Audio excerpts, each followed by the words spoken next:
Dua pemuda diamankan Satuan Reserse Narkoba Polres Sumbawa Barat.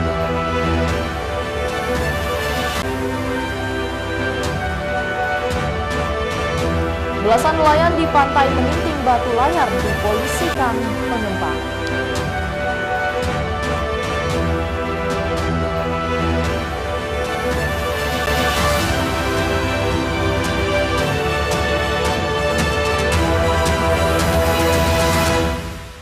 Halo, apa kabar pemirsa? Saatnya memperbarui informasi Anda hari ini. Bersama saya Salsabila, inilah iNews NTB selengkapnya.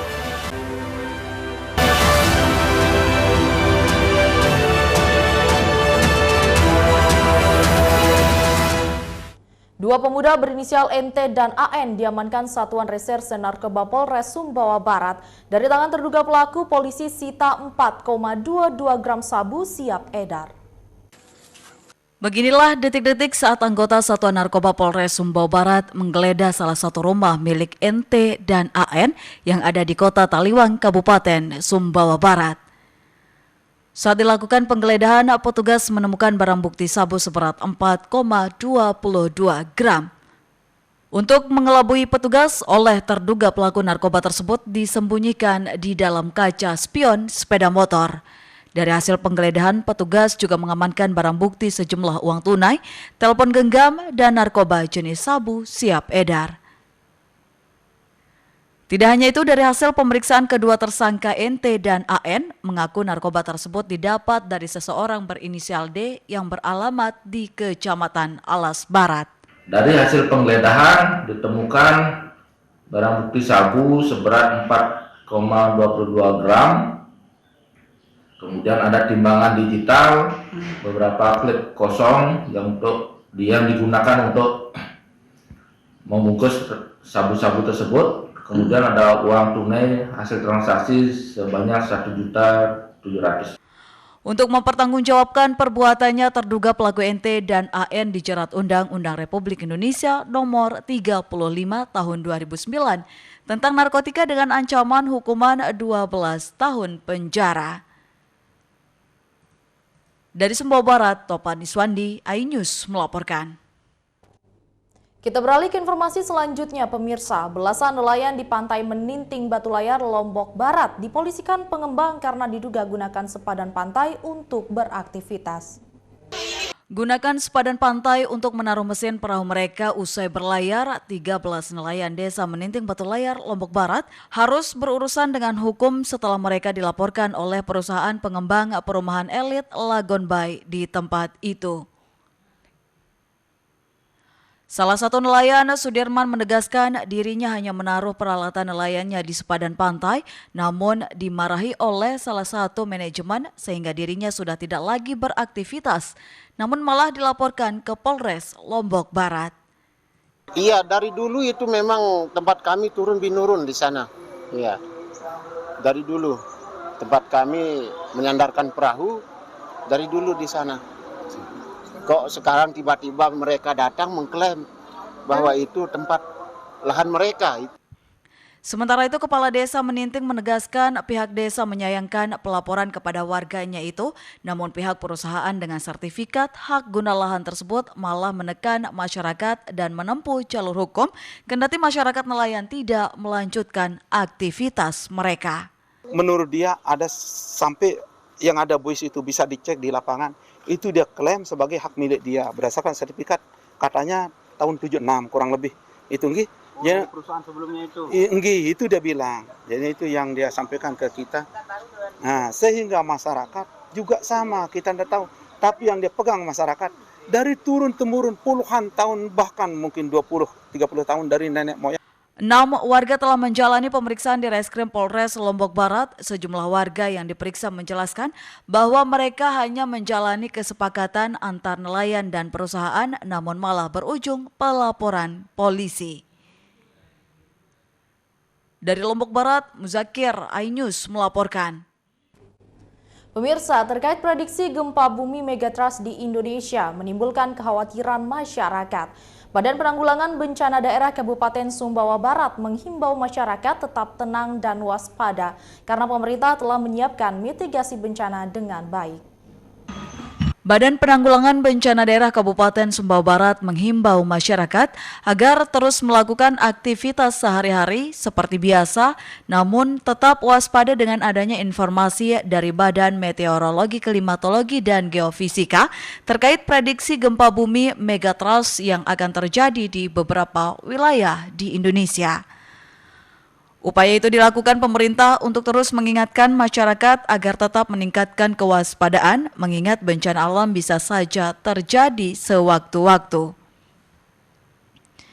Kepala Pelaksana Badan Penanggulangan Bencana Daerah Kabupaten Sumbawa Barat mengatakan BPBD KSB sudah menerima informasi terkait adanya gempa megatrust yang akan terjadi di beberapa daerah di Indonesia.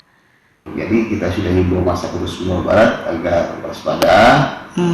Kemudian kita sudah pasang beligo-beligo di semua desa terkait dengan kewaspadaan kita terhadap informasi megatrust atau gempa bumi megatrust. Itu memang benar adanya Pak ya, karena di masyarakat ini kan ada yang berasumsi itu hanya hoak atau seperti apa? Ya, yang jelas informasinya itu dari BMKG itu ada bahwa akan ada megatrust.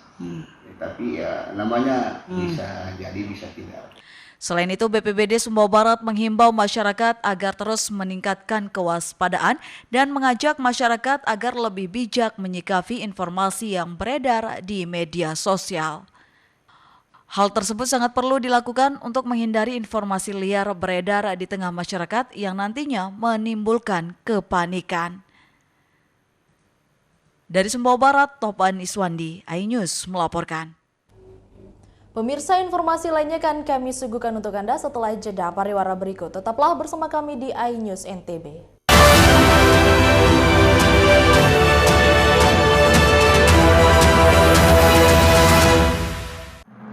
Suara tak layak dibungkam. Intelektualitas perlu diuji. Integritas butuh konsistensi demi demokrasi yang hakiki. Suarakan kejujuran demi keadilan, menuju kebenaran. Saya Aiman Wicaksono, saatnya rakyat bersuara. Saya Abraham Silaban, Anda menyaksikan The Prime Show. Investigasi eksklusif. Omnibus Law Undang-Undang Cipta Kerja mengakibatkan PHK di mana-mana. Mengupas isu-isu terhangat. Ini apa? Hakim MK? Silakan diselesaikan, Mas Pipin. Saya kasih kesempatan ke Fritsen, Kak. Semua tanya akan dijawab dengan tuntas dan berkelas. Ada kejanggalan bagi saya dari pihak-pihak wasit yang tidak menguntungkan buat kita. The Prime Show. Setiap Rabu pukul 8 malam. Tahapan Pilkada 2024.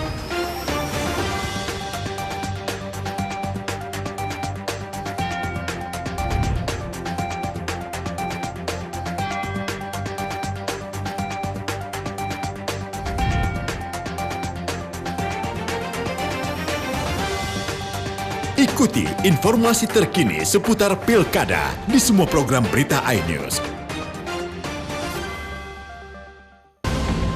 Kali ini Aceh sumur, kobarkan semangat, sebuah pertandingan yang sangat luar biasa. Bila membangun di Winda,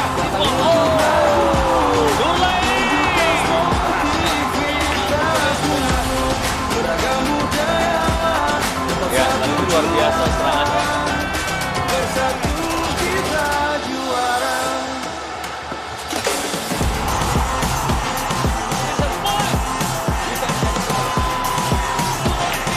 Semua pertandingan semangat berkobar. Paling boom.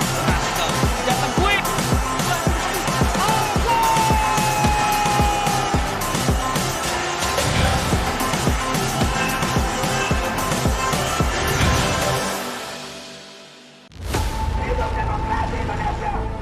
Mempertanyakan rasa keadilan. Negeri kami nampak kehilangan kemudi.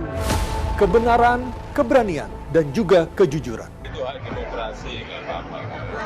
Saatnya kita bicara. Tuntaskan di sini. Menyampaikan dari kacamata mahasiswa. Saya Aryo Ardi. Saya Anisha Dasuki. Interupsi hanya di iNews.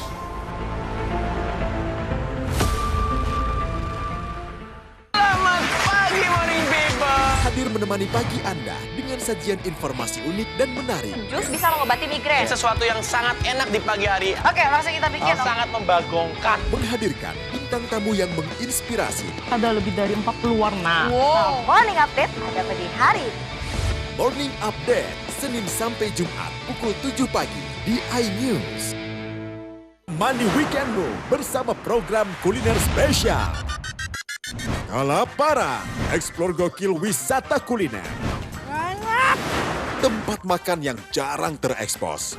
Food Diary, mengupas sejarah kuliner, hidangan viral dari Nusantara sampai mancanegara.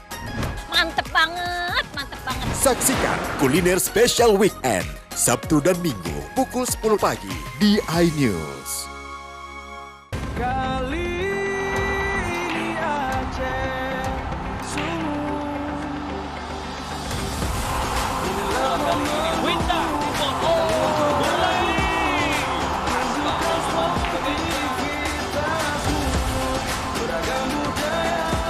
Ya, kali ini luar biasa serangannya. Bersatu kita juara.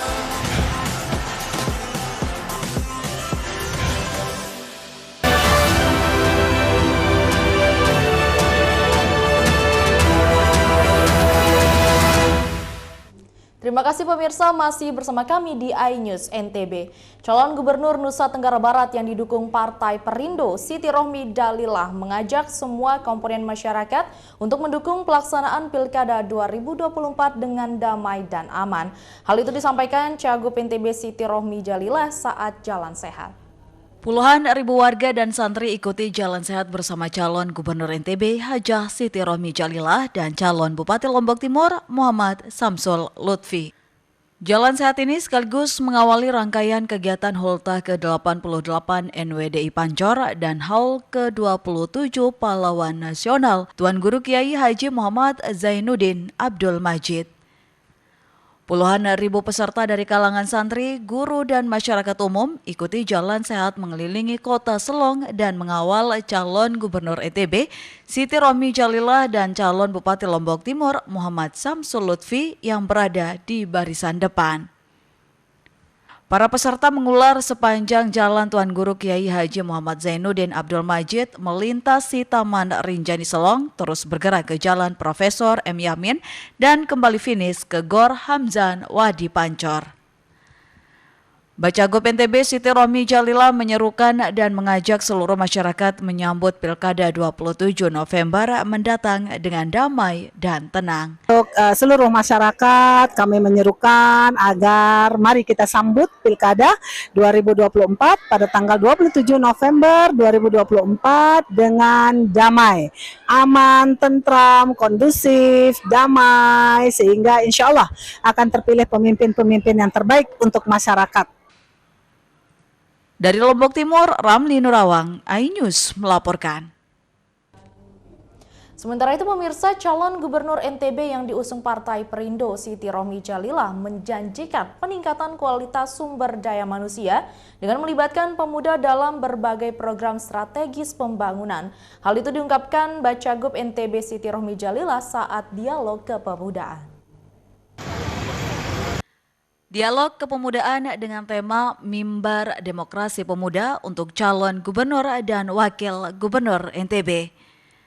Calon Gubernur NTB Dr. Hajah Siti Rohmi Dalilah yang diusung Partai Perindo secara gamblang memaparkan visi misi dan program kerja untuk mensejahterakan dan memajukan Provinsi Nusa Tenggara Barat untuk 5 tahun ke depan. Bacagup NTB Siti Rohmi Dalilah berkomitmen untuk meningkatkan kualitas sumber daya manusia atau SDM dengan melibatkan peranan pemuda dalam berbagai sektor pembangunan. Yang saya ingin sampaikan adalah memang PR kita besar, adik-adik semua ya, untuk NTB dan Indonesia, terutama yang paling besar itu adalah kita bicara SDM. Dan di situ ada pemuda seperti yang disampaikan tadi, persentasenya lebih dari 50%. Kalau Indonesia itu di atas 50% milenialnya. Dialog yang diinisiasi oleh pemuda dan KNPI NTB bertujuan untuk mereview kembali visi misi para calon gubernur NTB dalam bentuk adu gagasan dan komitmen membangun NTB 5 tahun ke depan. Bakal calon gubernur NTB yang diusung Partai Perindo, Siti Rohmi Jalillah pun mengamani semua usulan program pembangunan pro kerakyatan untuk peningkatan kesejahteraan dan kemajuan masyarakat Nusa Tenggara Barat agar bisa sejajar dengan provinsi lainnya di Indonesia. Mengingat IPM NTB saat ini menempati peringkat ke-26 dari 34 provinsi yang ada. Sektor yang berpotensi untuk dikembangkan untuk peningkatan ekonomi NTB diantaranya pertanian, peternakan, dan perikanan, selain sektor pertambangan dan pariwisata yang sudah mendunia. Dari Mataram, Hari Kasidi, iNews melaporkan. Kita beralih ke informasi selanjutnya, pemirsa. Jelang perhelatan MotoGP akhir September 2024, pihak penyelenggaraan melakukan pemantapan sirkuit Mandalika dengan berbagai ajang balap mobil sport.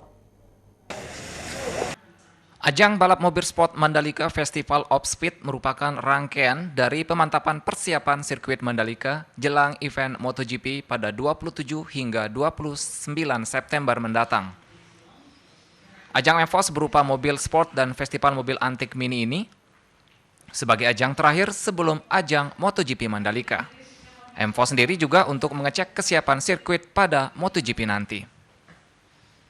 Direktur Utama MJPA Friandi Satria menjelaskan, dari ajang ini MJPA dapat melakukan pengecekan alat sarana dan prasarana penunjang balapan, selain kelayakan lintasan sirkuit. Tidak kalah penting juga pengecekan kesiapan marsal, baik dari perlengkapan hingga alat-alat yang digunakan dalam proses evakuasi. Kendati demikian, MJPA memastikan tidak ada persoalan serius yang dapat menggagalkan balapan. Apalagi gunanya event ini menjelang MotoGP adalah ini merupakan ajang motorsport terakhir sebelum MotoGP, di mana pada hari ini kita memeriksa semua kesiapan perangkat. Sementara itu, dalam waktu dekat, sirkuit Mandalika akan dipoles sedemikian rupa seperti pengecatan lintasan, sehingga pada minggu mendatang sirkuit Mandalika mulai ditutup. Dari Lombok Tengah, Emma Widiawati, iNews melaporkan. Pemirsa, informasi lainnya akan kami suguhkan untuk Anda setelah jeda pariwara berikut. Tetaplah bersama kami di iNews NTB.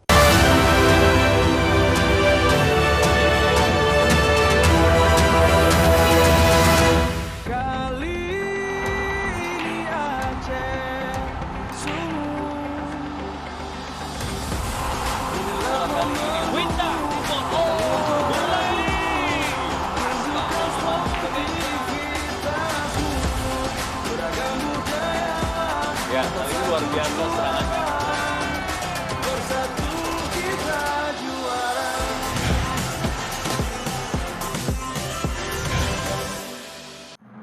Suara tak layak dibungkam. Intelektualitas perlu diuji. Integritas butuh konsistensi demi demokrasi yang hakiki. Suarakan kejujuran demi keadilan, menuju kebenaran. Saya Aiman Wicaksono, saatnya rakyat bersuara. Kali ini Aceh sumur kobarkan semangat. Sebuah pertarungan, sebuah pertandingan yang sangat luar biasa. Di Winda, di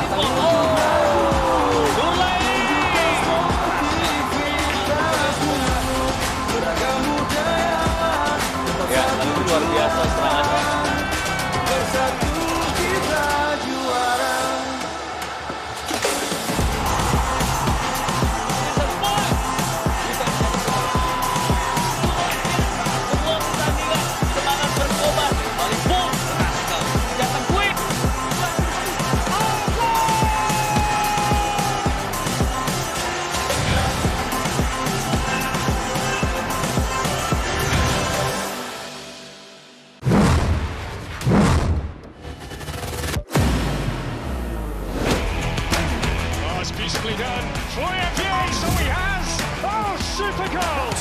the goal! Another game! 3 times already in his young career! And he does just like that! Oh! Doesn't he do that? Come up with the big moments! Bundesliga Live, iNews Premium Sports. Inilah Interupsi. Mempertanyakan rasa keadilan, Demokrasi negeri kini diuji. Pertanyaannya, ada apa? kebenaran, keberanian, dan kejujuran. Ini persoalan serius ini. Demokrasi itu kan tentang keberagaman pilihan. Menggagas kata, Buat saya ada sesuatu yang menarik. mengungkap fakta. Kualitas demokrasinya terjaga. Saatnya kita bicara. Bisa dibuktikan ya, walaupun agak juga Kita tidak masuk ke yang 30 tahun nanti kali ya. Interupsi hanya di iNews. Mempertanyakan rasa keadilan. Negeri kami nampak kehilangan kemudi. Kebenaran, keberanian, dan juga kejujuran. Itu hak demokrasi, nggak apa-apa. Saatnya kita bicara. Tuntaskan di sini. Menyampaikan dari kacamata mahasiswa. Saya Aryo Ardi. Saya Anisha Dasuki. Interupsi hanya di iNews.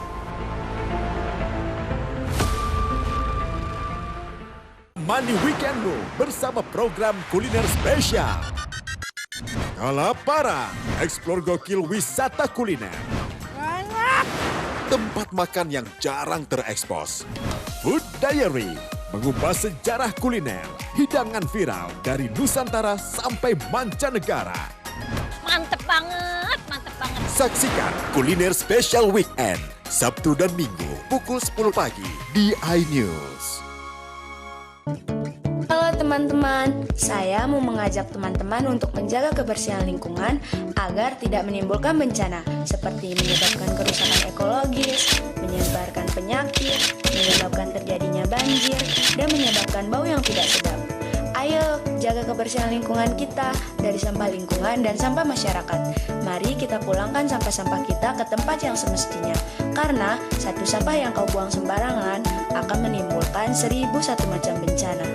Namun, satu sampah yang kau buang ke tempatnya akan menyelamatkan seluruh alam semesta. Mari teman-teman kita buang sampah pada tempatnya untuk menjaga kelestarian lingkungan kita.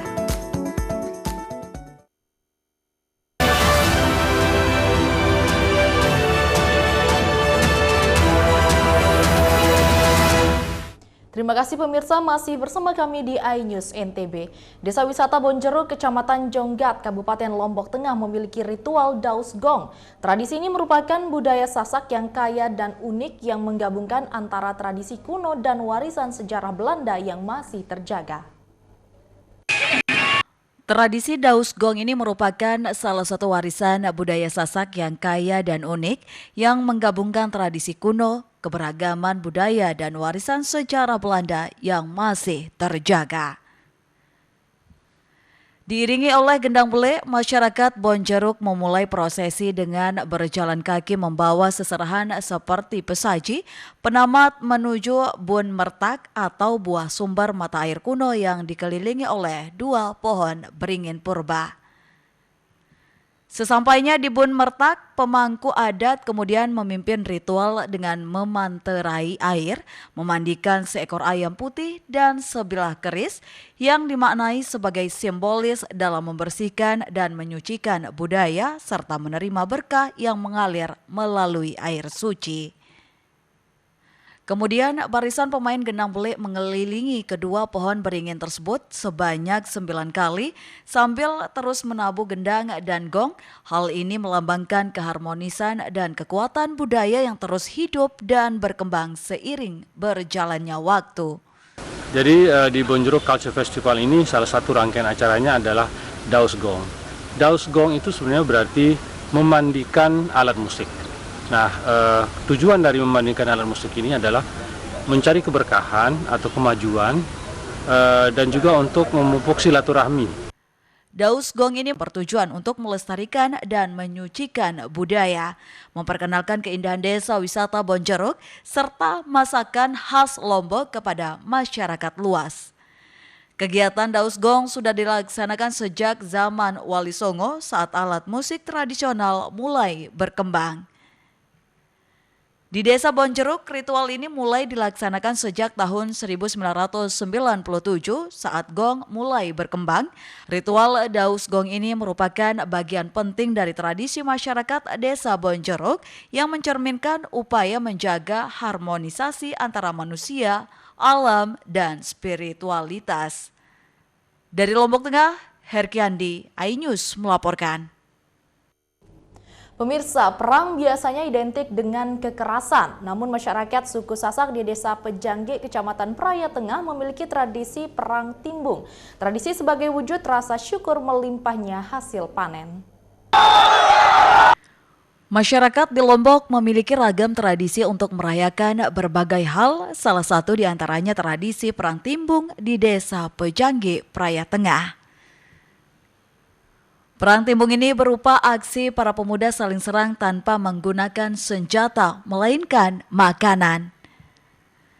Tradisi ini dilaksanakan pada bulan 4 menurut penanggalan adat Sasak dan ditandai dengan berbunganya pohon dangah yang ada di komplek Makam Serewa.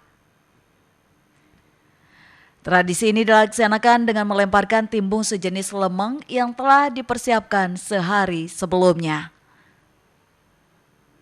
Timbung adalah ketan berisi santan yang dimasukkan ke dalam ruas bambu.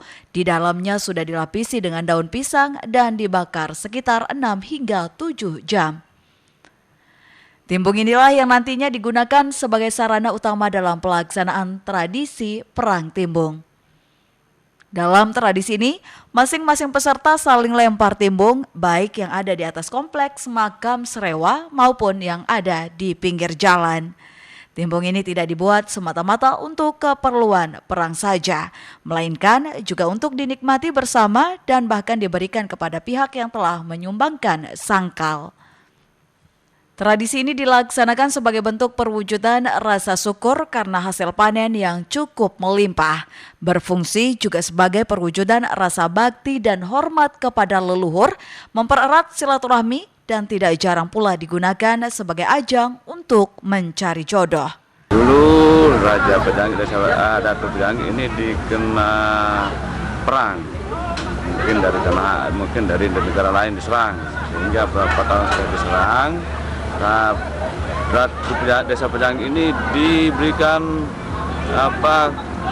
kemarau yang panjang oleh Tuhan Yang Maha Esa. Ketika beberapa tahun kemarau panjang, adalah inisiatif dari semua masyarakat bersama Datu untuk mintalah mohon hujan kepada Tuhan Yang Maha Esa. Bagi masyarakat Pejangge, perang timbung ini memiliki fungsi ritual, fungsi musyawarah. Tradisi perang timbung juga kaya akan nilai yang dapat dipetik dan diamalkan dalam kehidupan sehari-hari, seperti nilai syukur, religius, integrasi, dan estetika. Dari Lombok Tengah, Herkiandi, iNews melaporkan. Pemirsa, informasi tadi sekaligus menutup perjumpaan kita kali ini. Terima kasih telah menyaksikan iNews NTB. Saya Salsabila mewakili seluruh kru yang bertugas pamit undur diri. Selamat melanjutkan aktivitas Anda dan sampai jumpa.